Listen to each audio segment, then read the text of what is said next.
la consecuencia irresponsable, victimista de los perdidos. Ser un incrédulo no es la consecuencia de ser una víctima. Ser un incrédulo no es una incapacidad. Ser un incrédulo es el malvado desprecio hacia Dios. Eso es la incredulidad, el malvado desprecio hacia Dios. Amén.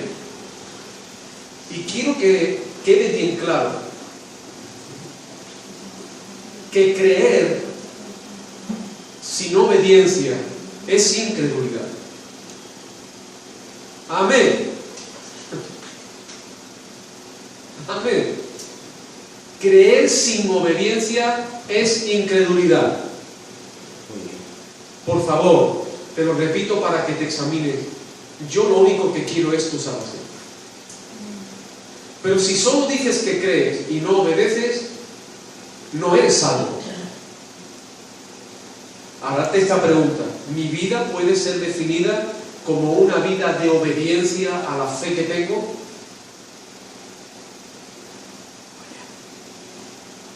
¿Es tu vida una vida de obediencia a la fe? Porque si no es una vida de obediencia, tu fe es falsa. Amén. Amén. Vamos a abrir la escritura en el Evangelio de Juan, en el capítulo 12, versículo 36 en adelante.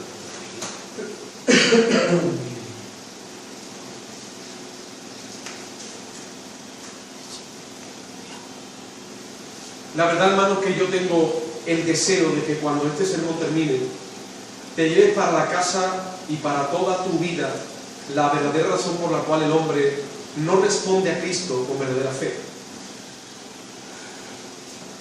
Mi deseo es que sepamos cuál es el verdadero obstáculo para la fe verdadera. Amén, ese es mi deseo. Y como volví a decir, ojo, fe verdadera es la que hace vivir al que la tiene en apasionada y deleitosa obediencia.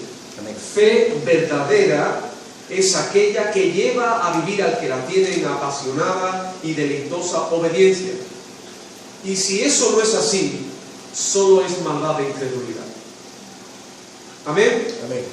El incrédulo no es una víctima inocente, sino un malvado aborrecedor. La incredulidad no es una incapacidad, sino un malvado desprecio y aborrecimiento a Dios. Amén. Vamos a ver. Juan 12:36.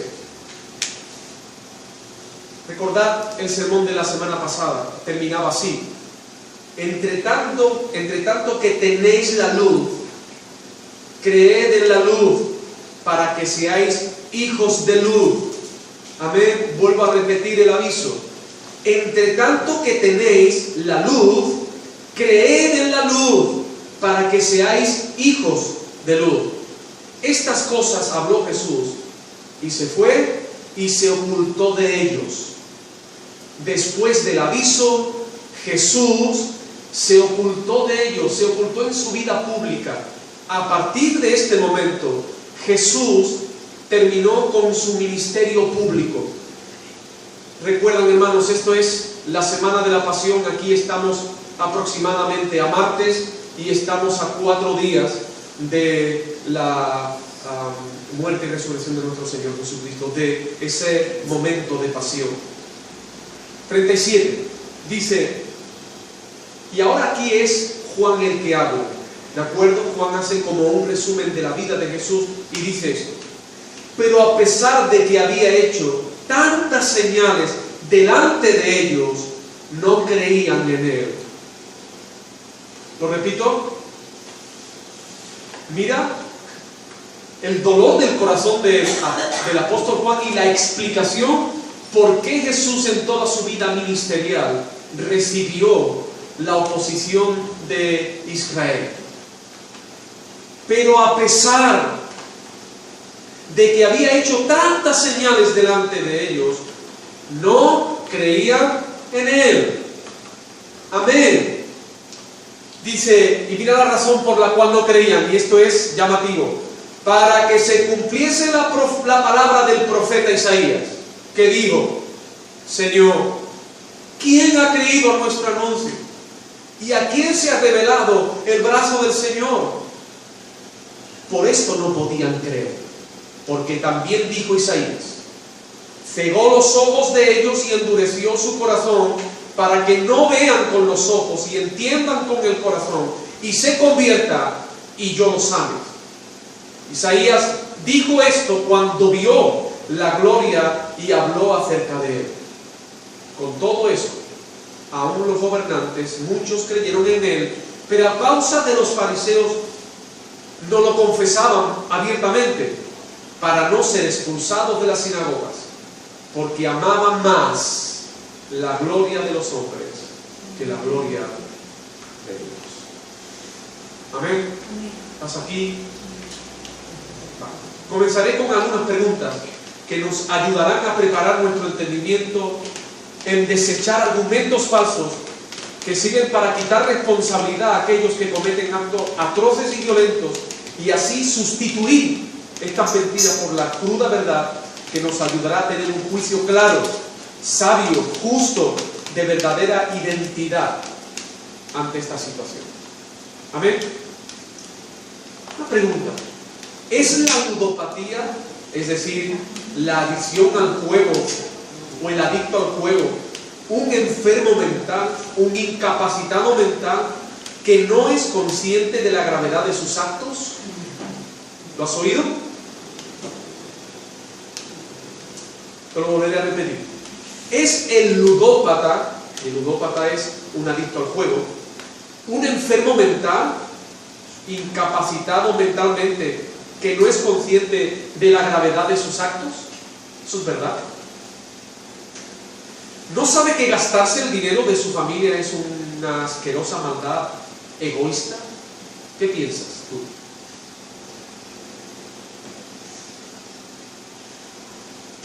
¿Es el drogadicto un enfermo mental, un incapacitado mental que no es consciente de que su adicción es un egoísmo tan malvado que destruye no solamente su vida, sino de una manera malvada a su propia familia? ¿Es el drogadicto un enfermo mental incapacitado? ¿Tú qué crees?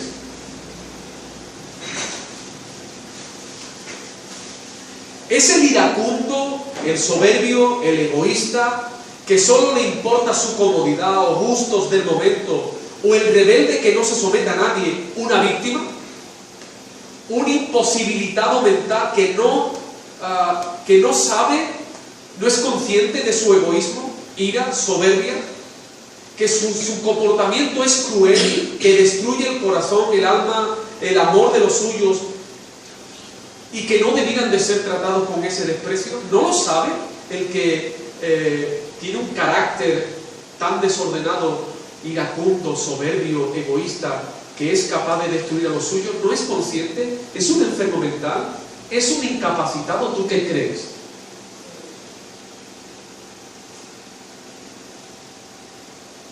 ¿Es el esposo o la esposa caprichosa, irresponsable, que se niega a cuidar de su marido o de su esposa, una víctima? ¿Un incapacitado mental que no sabe que su comportamiento está destruyendo su relación matrimonial? ¿No lo sabe? ¿No se da cuenta? ¿Tú qué crees? Pues de igual manera que toda la respuesta es no, es decir, el ludópata no es un enfermo mental incapacitado. El ludópata ha caído bajo las rejas, las cadenas de su propio egoísmo, y ahora está preso. Pero es consciente y sabe que está destruyendo a su familia, y sabe que se está gastando el dinero de los suyos, y sabe que los suyos están pasando dificultades, escasez, incluso vergüenza. Pero ha llegado un momento en su vida, en su prisión de su egoísmo, que no puede hacer otra cosa porque no quiere hacer otra cosa que seguir jugándose la salud de su familia. El drogadicto no es un enfermo mental, eso es mentira. El drogadicto es consciente que su drogadicción lo está asesinando y que se está consumiendo la salud emocional y espiritual de los suyos. Lo sabe, pero ha llegado un momento en su prisión adicta que, aunque lo sabe y aparentemente le duele, no hace verdaderamente algo real para salir de ella. Hubo un momento en que se predicó un evangelio que el evangelio era la solución al drogadicto. Así llegó el evangelio a mi casa.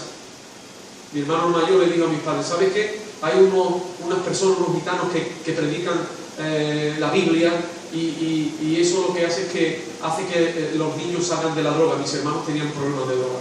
Por eso mi padre y mi madre invitaron a los predicadores a casa. Le hubiera dado igual que le hubieran dicho: ahí hay un brujo que hace 2 sacrificios y saca a tu niño de la droga. Le da igual. Pero el evangelio no es el poder de Dios para sacar a la gente de la droga, que al final Dios liberta. El evangelio es el poder de Dios para salvar al pecador de la ira del propio Dios. Amén. Amén.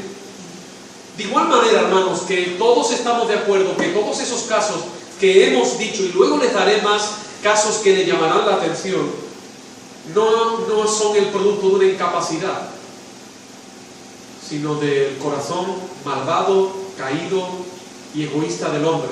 Por lo tanto, de la igual manera, la incredulidad no es una incapacidad,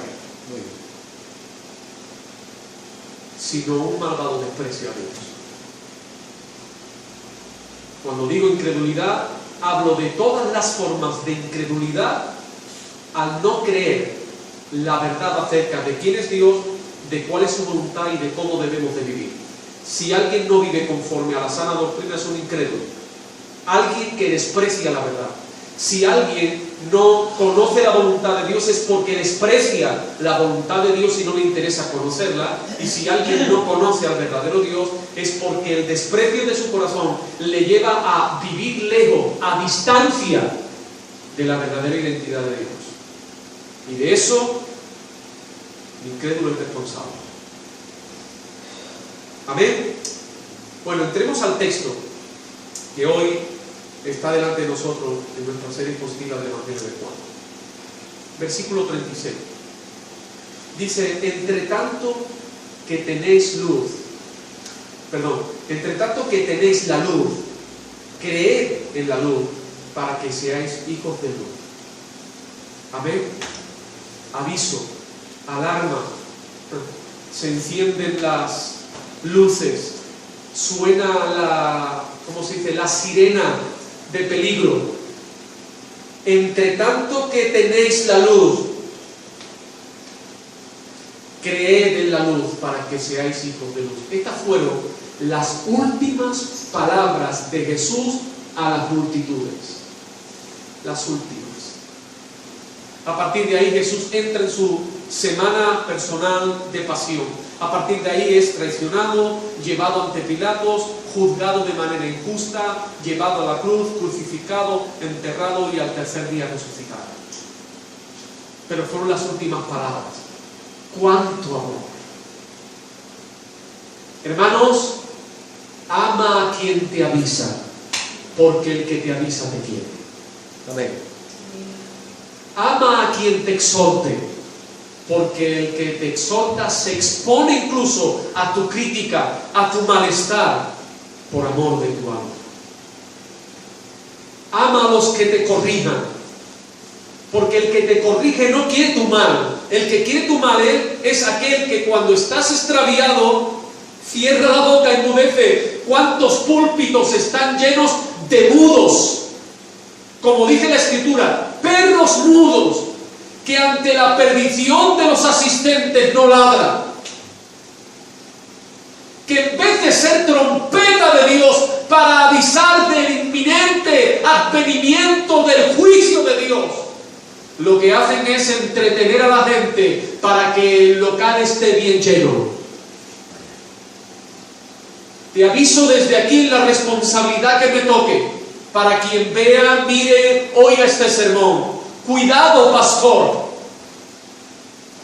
porque un día serás responsable de cada una de las personas que han estado ante tu ministerio. Amén. Y si no fuiste voz de alerta, la sangre de esos que se pierden será sobre ti. Y tu entretenimiento no servirá en la eternidad. ¿Cómo los entretendrás eternamente bajo el juicio de Dios a causa de que tú no fuiste responsable? Dios no te ha llamado a entretener a las almas. Dios te ha llamado a predicar el Evangelio para que sean salvas. Amén. Amén. Pero esto también debemos de aplicarlo primariamente en nuestras vidas y hogares.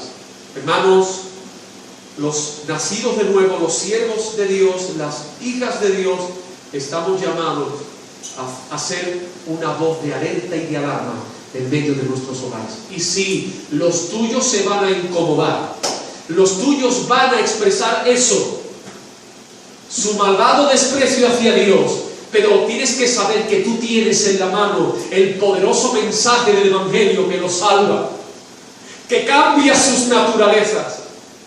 Amén. Que sustituye el corazón de malvado por un corazón tierno y humillado delante de Dios. Que sustituye la ceguera malvada que se niega a ver y reconocer la realidad de quién es Dios y de la honra que Él merece. Y lo sustituye por ojos que ven la gloria y la hermosura del Señor.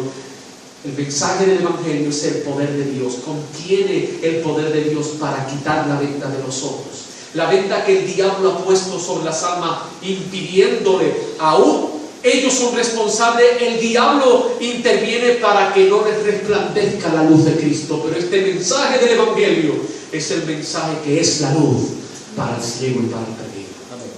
Mientras que la luz, mientras que tenéis la luz, creer en la luz para que seáis hijos de luz.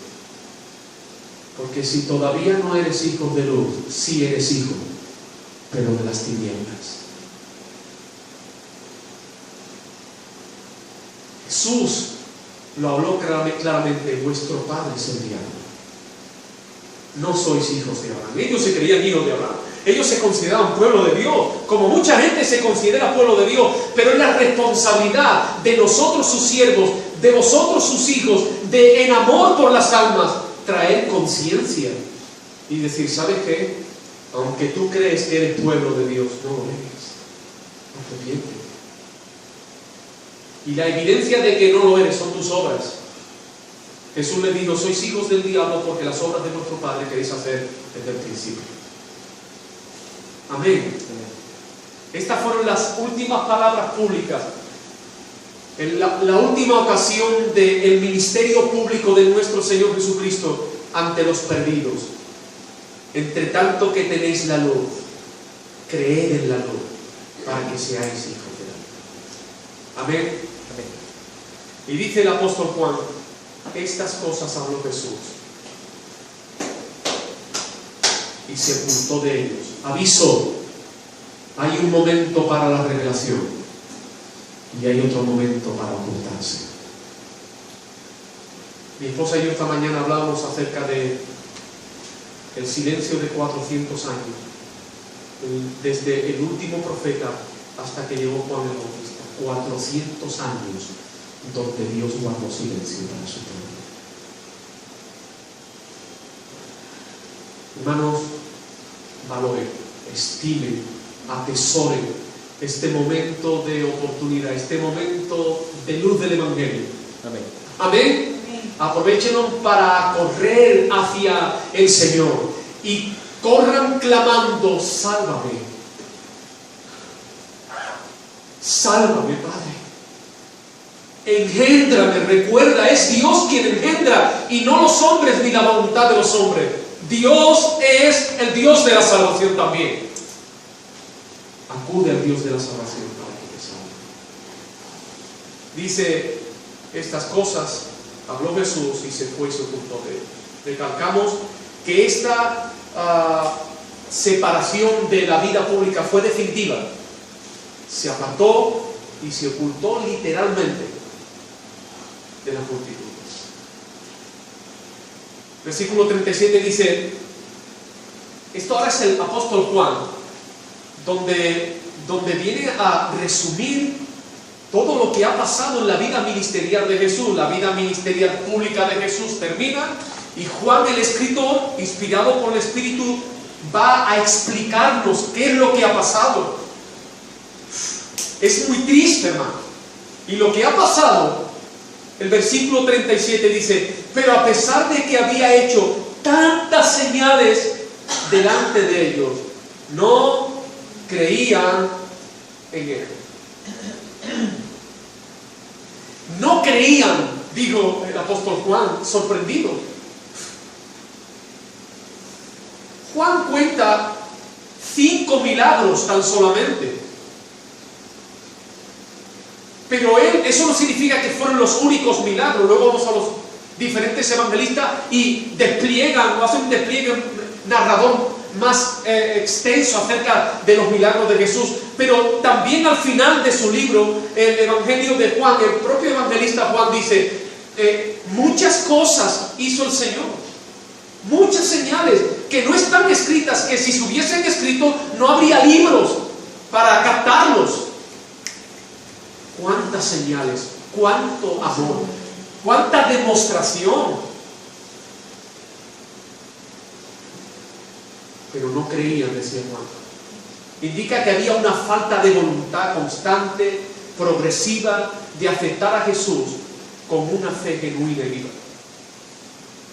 Aunque hubo excepciones de vez en cuando, y aunque todas esas excepciones tomadas juntas constituyen un conjunto considerable, en general Israel fue endureciéndose espiritualmente cada vez más. La dureza fue creciendo, haciéndose insensible a las obras y a las palabras de Cristo, aunque muchos estaban convencidos de que era en realidad el Mesías. Ni siquiera este conocimiento resultó una fe genuina. Hermanos, la incredulidad no es un accidente por incomprensión inocente. Fíjate aquí, la incredulidad no es un accidente por incomprensión inocente. La incredulidad es la malvada respuesta de los hombres que se niegan conscientemente a reconocer la totalmente perfecta manifestación y revelación de Dios en Cristo Jesús. Es decir, Dios se ha revelado de una manera clara, contundente y nítida. ¿Y por qué los hombres no le reconocen? Porque no quieren. Amén. Amén, ¿lo has entendido? ¿Sabe qué pasa? Responden lógicamente con una horrible incomprensión y desprecio. Esa es la respuesta. Una lógica horrible incomprensión y desprecio. Pero te voy a ayudar a entender. Atiende. ¿No sabe un pedrasta que su abuso a un bebé es una aberrante abominación, un acto violento y horrible? ¿No lo sabe? Sí, pero lo seguirá haciendo porque su acto de maldad le produce placer. Esta semana vi una noticia que me manchó el alma, yo qué sé cómo expresarlo. Un padre viola constantemente a su propia hija pequeña y le transmite el VIH. Y se ve en la noticia una fotografía que verdaderamente responde a esa realidad. Eso fue lo que me hizo daño. Ver la fotografía me hizo captar el momento. Y se ve a un hombre con la correa intentando ponerse la correa, dando la espalda a una niña que está tirada en una cama después de haber sido violada. No importó un leño. ¿No sabe el pedrasta que abusar de un bebé es una horrible maldad? ¿Que va a destruir el alma de esa pequeña persona? Lo sabe, pero seguirá haciéndolo. ¿Por qué? Porque su acto malvado le produce placer. ¿No sabe el que está violando a una mujer, aprovechando su indefensión, que lo que hace es una diabólica maldad? ¿No lo sabe? ¿Has visto alguna vez a un violador intentar violar a una mujer públicamente? Sí lo sabe. Por eso elige a su víctima y comete sus maldades a escondidas. Y cuando es cazado por la justicia, alega que no eran ellos o que no se acuerda, que es víctima de una enfermedad mental. Ellos saben que es pura maldad, pero ellos encuentran placer en violar sin importarles el daño que causan a sus víctimas. La incredulidad no es una incapacidad, sino es un malvado desprecio hacia Dios. ¿Amén? La incredulidad no es un acto de ignorancia, sino de maldad extrema en el que el incrédulo no puede ir en contra de sus deseos, en el que se deleita. ¿Cuál? Ser sus propios dioses, sin que haya lugar verdadero para el verdadero Dios. ¿Estás aquí? Si no has respondido todavía con arrepentimiento y fe al Evangelio, no es por tu ignorancia, sino por tu maldad. Y la maldad se sostiene en tus deseos. Dios representa lo contrario a lo que tú amas. Por eso no quieres creer.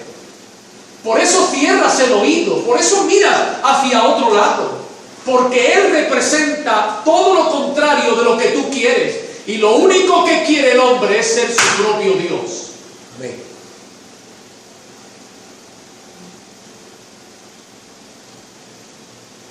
¿Es la incredulidad una incapacidad? La gente no cree en Dios porque Dios no ha demostrado ser Dios. En los Salmos dice que la creación cuenta su gloria. Bueno, hermanos, veamos juntos cómo Juan encuentra en Isaías la comprensión de la gravedad de la incredulidad de sus contemporáneos en dos pasajes. Uno, Isaías 53:1 y el otro, Isaías 6. Y veamos uno a uno y cómo están conectados en que el Dios que ve Isaías es el propio Jesús correctamente revelado por Juan. Así que el desprecio que Jesús recibe es el mismo desprecio con el que trató Israel siempre a Dios en el Antiguo Testamento. Dicho de otra manera, el hombre en su naturaleza adámica desprecia a Dios y punto. Amén. Amén. Versículo 38 dice: para que se cumpliese la palabra del profeta Isaías que dijo: Señor, ¿quién ha creído a nuestro anuncio? ¿Y a quién se ha revelado el brazo del Señor? Recuerden, hermanos, Isaías 53, pueden verlo en su Biblia, es el pasaje más glorioso. Bueno, es un pasaje tan glorioso que los judíos intentan seguir escondiéndole, reinterpretando, porque allí se revela el carácter sacrificial de el Mesías sufriente, el siervo sufriente que es Dios. La maldad del hombre desprecia al siervo que viene a recibir el golpe de la ira de Dios para que seamos perdonados. Mira esto. ¿A que te sorprende que un hombre sea capaz de violar a un bebé aún sabiendo la maldad que contiene y además que va a destruir su vida? Pero es un placer. Nos sorprende, ¿no? Pues ¿saben qué? ¿Sabe a quién desprecia el hombre en su incredulidad? Aquel que es el siervo sufriente, el Dios que se encarnó, que ha tomado nuestra identidad y que fue molido en la cruz por nuestros pecados. A ese que ama eterna y perfectamente, a ese es a quien el incrédulo odia y desprecia. Así que la incredulidad no es una incapacidad, sino un malvado desprecio a un Dios perfectamente bueno. Pregunto desde aquí, ¿por qué el incrédulo aborrece a Dios? ¿Porque Dios es malo? No, porque el malo es el incrédulo. Yo quiero que te veas. Amén. ¿Y sabes por qué quiero que te veas? Porque quiero que este mensaje sea utilizado por el Señor para que te rescate de tu malvada decisión. No es lógico despreciar a Dios que ama. No es lógico despreciar a Dios que ha creado, que te ha traído a la existencia, que ha diseñado un plan perfecto para salvar al incrédulo de su maldad. No es lógico. No responde ni a bondad, ni a sabiduría, ni a justicia, ni a ningún derecho que el incrédulo saca a la luz. ¿Qué derecho tiene el violador para violar a sus víctimas? ¿Cuál es el derecho? ¿Tengo un deseo? ¿Tú estás de acuerdo con eso? Si fueses juez y te trajesen al violador y le preguntasen, bueno, ¿y usted por qué ha violado a esta mujer o a este bebé? Y él te diría, hombre, en base a mis derechos, tengo un deseo y tengo que cumplirlo, ¿o no? ¿Estás de acuerdo con esa defensa? ¿Absolverías tú al violador porque su razón para violar a alguien es que tiene un deseo? ¿Porque lo ve así? ¿Porque así lo entiendo? ¿Porque yo creo que es correcto? Así se defienden los hombres ante su responsabilidad ante Dios. Soy incrédulo porque yo quiero vivir a mi manera, porque yo quiero cumplir con mis deseos, y además es que vivir como yo quiero es justo.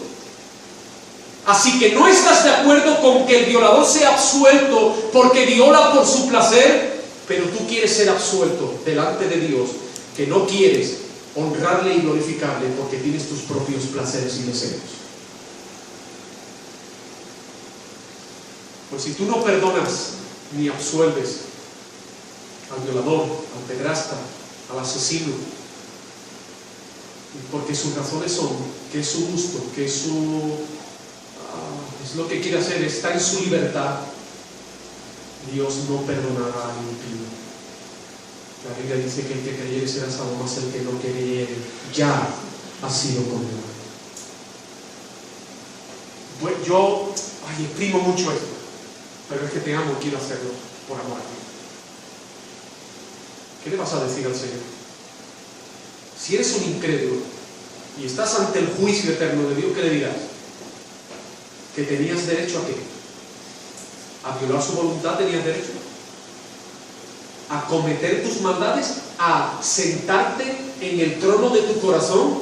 ¿Ese es tu derecho?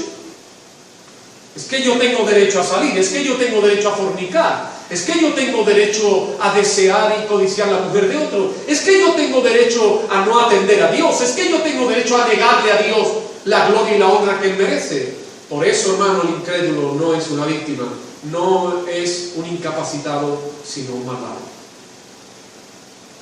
Amén. ¿Cómo conecta Juan e interpreta correctamente?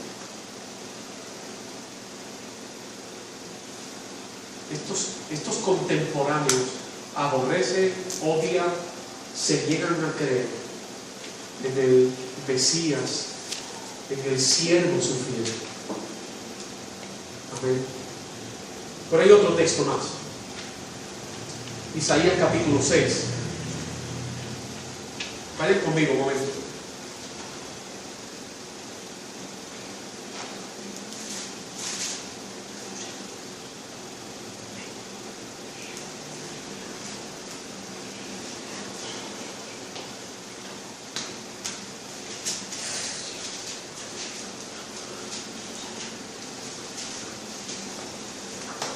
Te vas a gozar con esto. ¿Sabes qué? Juan está diciendo que esto que habló Isaías en capítulo 53 acerca del siervo sufriente era acerca de Jesús. Amén. Pero te va a sorprender también una cosa. Ahora acude a Isaías capítulo 6 y él está diciendo que esto dijo Isaías, lo que vamos a leer, lo dijo Isaías cuando vio su gloria y habló acerca de él. ¿De él? ¿Quién es el él? Jesús. Dice, en el año en que murió el rey Uzías, vi yo, ¿a quién? Al Señor sentado en su trono alto y sublime, y sus faldas llenaban el templo. Por encima de él había serafines, cada uno tenía 6 alas, con 2 cubrían sus rostros, con 2 cubrían sus pies, y con 2 volaban. Y el uno al otro daba voces diciendo: Santo, Santo, Santo es Jehová de los ejércitos, toda la tierra está llena de su gloria. Amén. Y los quiciales de las puertas se estremecieron con la voz del que clamaba, y la casa se llenó de humo. Entonces dije: ay de mí, que soy muerto, porque siendo hombre inmundo de labios y habitando en medio de hombres que tienen labios inmundos, ha visto mis ojos al rey, ¿cómo lo llaman? ¿Cómo? Jehová de los ejércitos. Y voló hacia mí uno de los serafines, teniendo en su mano un carbón encendido, tomando del altar con unas tenazas, y tocando con él sobre mi boca, dijo: he aquí que esto tocó tus labios, y es quitada tu culpa y limpio de tu pecado. Después oí la voz del Señor que decía, escucha lo que decía la voz del Señor: ¿a quién enviaré? ¿Y quién irá por nosotros? Entonces respondí yo: heme aquí, envíame a mí. Y dijo: anda, di a este pueblo, di a este pueblo, oíd bien, ¿y qué? Y no entendáis. Ved por cierto, mas no comprendáis. Engüesa el corazón de este pueblo y agrava sus oídos y ciega sus ojos, para que no vean con sus ojos, ni oigan con sus oídos, ni con su corazón entiendan, ni se conviertan, y haya para ellos sanidad. Y yo dije: ¿hasta cuándo, Señor? Y él respondió: hasta que las ciudades estén asoladas, sin morador, y no haya hombre en las casas, y la tierra esté hecha un desierto, hasta que Jehová haya echado lejos a los hombres y multiplicado los lugares abandonados en medio de la tierra. Y si quedare aún en ella una 10ª parte, esta volverá a ser destruida. Pero como el roble y la encina, que al ser cortado aún queda el tronco, así será el tronco la siguiente años. Dios mío. Esta es la parte más conflictiva de este texto para muchos, acerca de la intervención de Dios para endurecer el corazón de los hombres, para no salvarlos. Pero primero quiero que quede contundentemente que lo que vio Isaías cuando apareció aquella visión donde los serafines gritaban: santo, santo, y salió uno y tocó con un carbón encendido sus labios, y él dijo: Jehová de los ejércitos. A quien vio Isaías fue a Jesús. Amén. Gloria al Señor. Amén, amén, hermanos. Amén. Qué triste es ver a personas que defienden tantas herejías y que no están de acuerdo, se niegan rotundamente a confesar y a ver la verdadera identidad de nuestro Señor Jesucristo. Son capaces de decir que fue un profeta, son capaces de decir que fue un gran maestro, son capaces de decir que fue un político de su tiempo, pero lo que la Biblia dice es que nuestro Señor Jesucristo es Dios. Amén. Amén. Amén. Gloria al Señor. Ahora vamos a entrar en esa parte tan gloriosa, la soberanía de Dios para salvar y para dar justo castigo a aquellos que le desprecian. ¿Estás ahí? Vale. Dice el 39: por esto no podían creer, porque también dijo Isaías: cegó los ojos de ellos y endureció su corazón, para que no vean con los ojos y entiendan con el corazón y se conviertan, y yo los sane. Hermanos, el plan de Dios para la incredulidad y la ceguera y dureza de Israel no elimina o contradice la responsabilidad del hombre o culpa, o la censuralidad de esta incredulidad. Dijo Jesús en el Juan 3:18: el que cree en Él no es condenado, pero el que no cree ya ha sido condenado, porque no ha creído en el nombre del unigénito Hijo de Dios. Así que la incredulidad de Israel es una incredulidad culpable. Nuestra incredulidad es una incredulidad culpable. La responsabilidad del hombre para creer en Jesús, por un lado, es nuestra responsabilidad, y por otro lado, la soberanía de Dios sobre quien cree en Jesús. Son ambas verdades juntas, verdades absolutas, verdades reales, las entendamos o no. Así que por un lado, nuestra es toda la responsabilidad, y por otro lado, Dios elige salvar a unos y endurecer el corazón de otros. Lo volveré a repetir.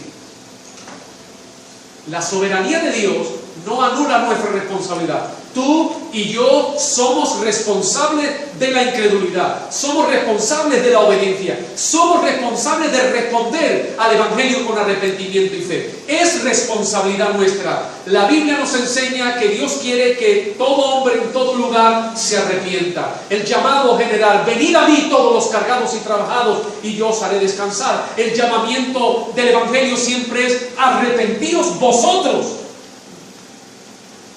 y creed. Pero por otro lado, también es real la soberanía de Dios para despertar los corazones de los muertos, pero también para endurecerlos.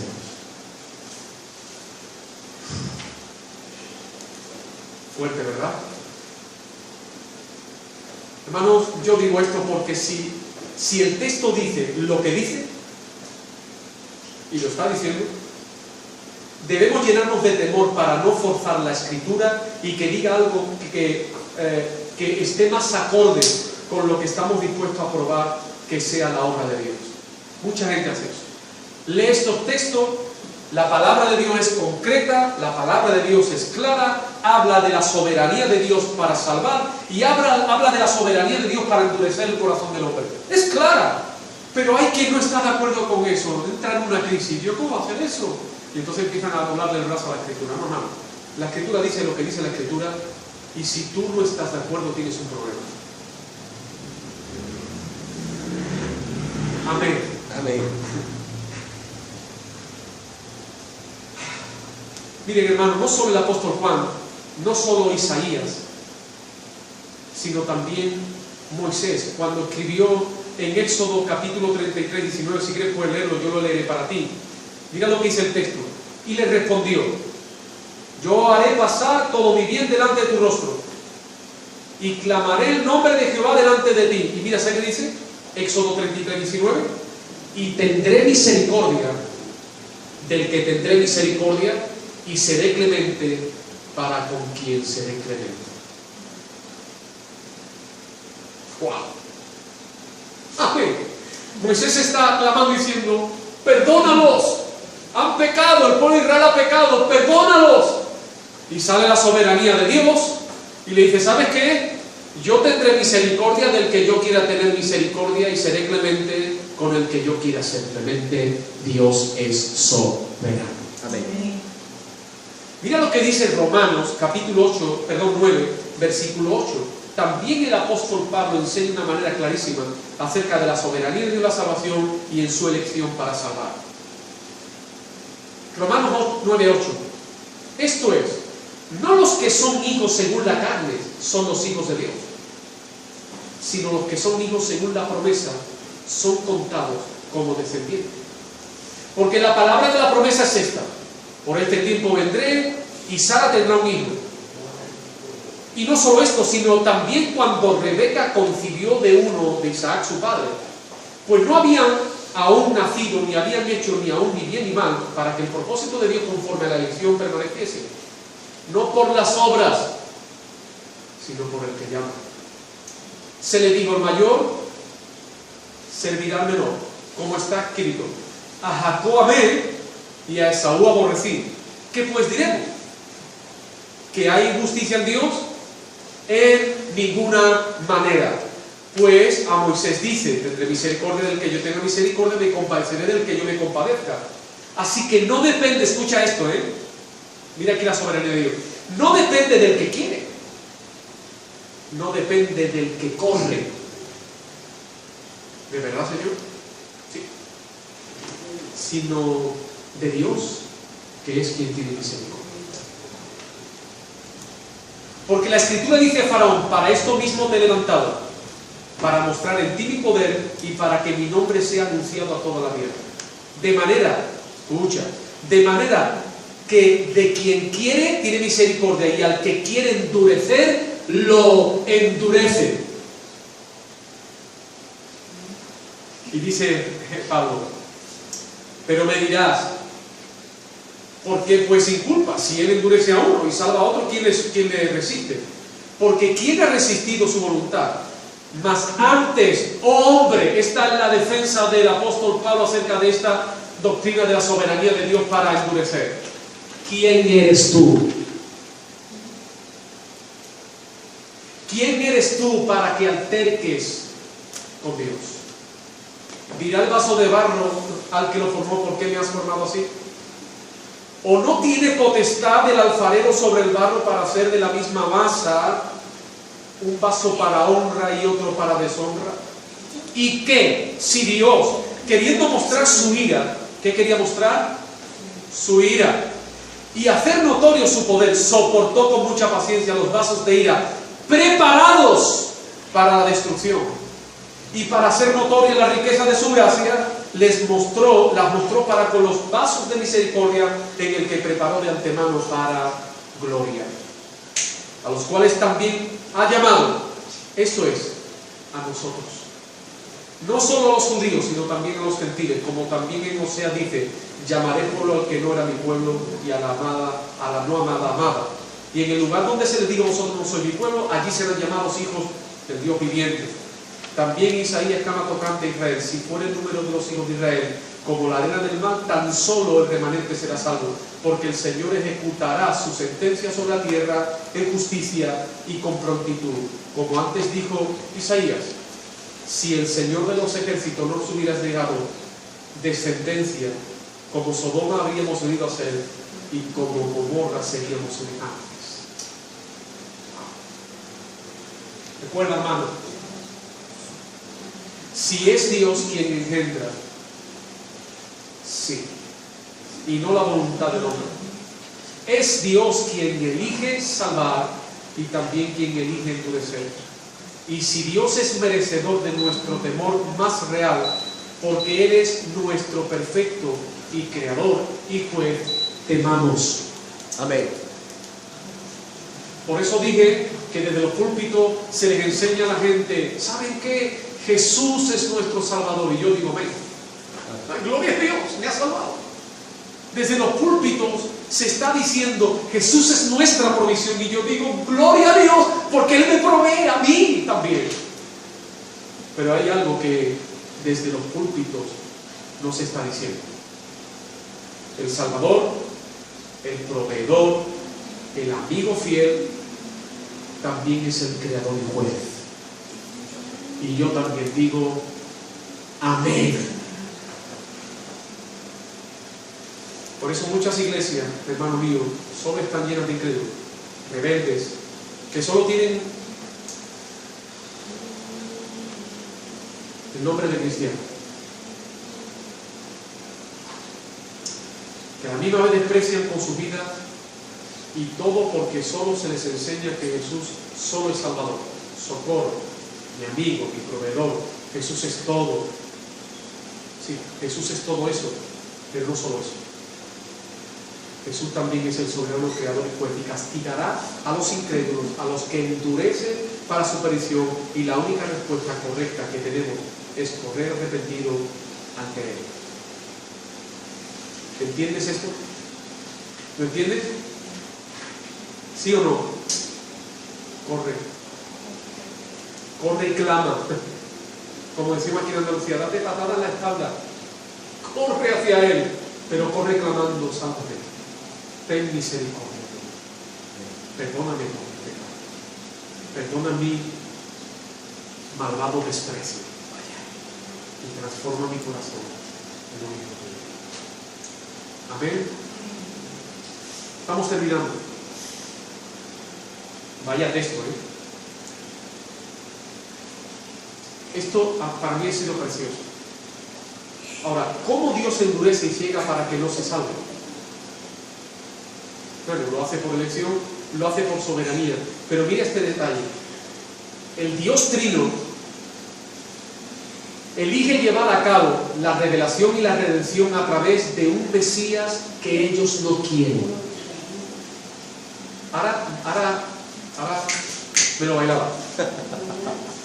El Dios Trino, antes de la fundación del mundo, en su plan de redención, ellos eligen venir a este mundo para salvar al perdido a través de un Mesías con una identidad que los hombres no quieren.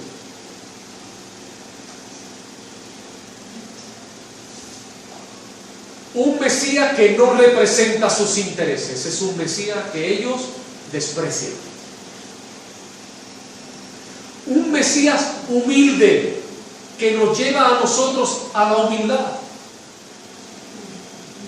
Por eso la gente le desprecia allí y aquí también, porque va en contra de nuestra naturaleza. La naturaleza humana no es humillarse. La naturaleza humana es imponerse. Pero Él vino, el Mesías, humillándose. Y la humillación no representa mis deseos. Por eso lo desprecia. Es un Mesías sufriente. Vino a sufrir, sufrió el castigo de Dios. ¿Y sabe qué? Nos lleva a nosotros a que también nosotros suframos para la gloria de Dios. ¿Y sabe qué? El sufrimiento no me representa. El hombre no quiere sufrir, el hombre quiere ganar. Así que cuando ellos, los contemporáneos, vieron a un Mesías humilde que les llevaba a la humildad, recibió o sacaron su desprecio porque esto no les interesaba. Cuando vieron un Mesías que sufría para salvar al pecador, eso no les representa. Ellos no quieren sufrir, por lo tanto le desprecian. El Mesías verdadero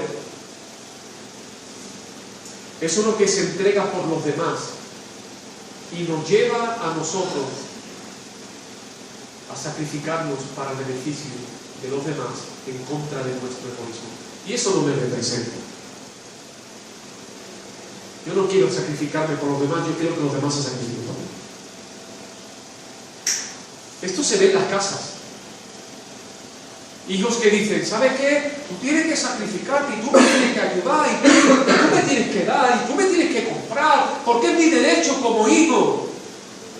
Y habría que decir, ¿estás de acuerdo con el sacrificio por otro? Y te dirán, no, si solo me dirán, no, yo estoy de acuerdo con el sacrificio para mí. Para que tú te sacrifiques para mí, pero que yo me sacrifique para ti, papá, mamá. Eso no me representa. Por lo tanto, ese Mesías no me interesa, lo desprecio, me niego a creer. Este es un Mesías, hermanos, que se entrega a Dios por encima de sí mismo y nos lleva a amar a Dios por encima de nosotros. Y eso no me representa como él. Amar a Dios por encima de todo. Cada vez que predicamos, mire, yo predico cada semana en la calle y una de las verdades que más violentan a los que pasan por la calle, la que yo le veo, yo estoy predicando allí y veo a la gente pasar y cuando oyen eso echan la cara para atrás diciendo, pero ¿qué estás diciendo, loco? Cuando yo hablo acerca de amar a Dios por encima de nosotros mismos y que nuestro Señor Jesucristo lo expresó tan clarito como el que no me ama a mí más que a padre, que a hijo, que a hermano, que hasta su propia vida, ahí la gente en la calle dice, ¿cómo? Yo no estoy de acuerdo con amar a Dios por encima de todo. Ese Mesías no puede ser el verdadero. ¿Por qué? Porque no representa mis deseos o mis planes. Por eso el incrédulo no cree. porque el verdadero Dios representa lo contrario de lo que el hombre quiere. Por eso las iglesias donde el Dios que les predican es un Dios de entretenimiento se llenan. Y ahora qué, hermano, pues ahora circo, y mañana payaso, y pasado cine y palomitas, y al otro juego de rol, y luego pase de moda. ¿Y qué más, pastor? Bueno, ahora viene carnaval, ahora nos vamos a vestir, y ahora todo lo revisten de espiritualidad, y vamos a representar cada uno de nosotros, unos vestidos de chino, el otro vestido de ruso, el otro vestido de español, el otro vestido de flamenca. Vamos a representar a todos los países y vamos a orar por ellos. Y ahora, pastor, y ahora no sé, ya me inventaré algo. Ese tipo de iglesia se lleva. Porque ese tipo de iglesia representan lo que los feligreses quieren. Estate por mi Dios. Entretende, Señor. Entretende de una manera sana. Sin drogas, sin alcohol, pero entretende. Esto del evangelio puro y duro me aburre. Esto de lo que tú eres y de la teología sana y de vivir en oración y apartado y dedicarme a tratar con mi carácter siempre. De la alergia. Por eso Dios es aborrecido. Por eso Cristo Jesús recibe el desprecio de aquellos a los que se le predican, porque este Jesús no representa lo que el hombre quiere. Darles a esta sociedad un Jesús futbolista y las multitudes llenarán los estadios. Dale a esta sociedad un Jesús cantante y todos irán al concierto.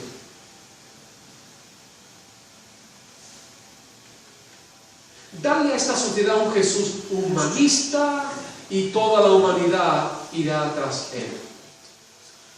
Pero dale a un Jesús santo, justo, sacrificado, soberano, digno de toda la gloria y la honra de los hombres, y recibirá de los hombres la iglesia. Estoy terminando, me quedan 10 minutos. Un Mesías que se entrega amando a Dios por encima de todo. Un Mesías que sufre el desprecio, los golpes y la tumba por la obediencia a Dios y nos lleva a vivir sacrificando nuestras vidas en base a los planes suyos y no los nuestros. ¿Ese no lo quiere? El Mesías que vino a sufrir y recibió el golpe que tú merecías, pero lo recibió para la gloria de Dios. Y dice que fue obediente hasta la muerte y muerte de cruz. Y este me lleva a mí a que yo viva una vida de obediencia. Y eso no lo soporto. No soporto obedecer a mi padre, ni a mi esposo, ni al maestro, ni a las leyes. No soporto obedecer a nadie. Yo tengo que ser el que mande y no el que obedece. Por eso, ese Dios no me interesa. ¿Y qué recibe de mí? Desprecio. Un Mesías que aniquila, asesina brutalmente a la idolatría adámica que hay en el corazón del hombre. Es aborrecido. Ese es el problema. El Mesías que ha venido a vencer, ha venido a aniquilar, a asesinar violentamente el ego del hombre. De lo que viene andaluz, me gusta mucho, me hace mucho bien. El Señor toma a uno de sus hijos y dice: me como tu ego abocado. Amén. Lo que te queda desde que me revelo a ti hasta que vayas a la gloria, irás a la gloria porque te voy a aniquilar el ego. Amén. ¡Oh! Y dice el verdadero nacido: aunque duela, Padre, hazlo. Amén. Amén. Dame las fuerzas mientras me aniquilas. Amén. Pero el hombre natural, que tú vas a ir en contra de mi ego, que tú me vas a aniquilar y te vas a comer mi ego a bocado, yo te desprecio. Por eso la incredulidad no es una incapacidad. ¿Qué es? Dilo. Un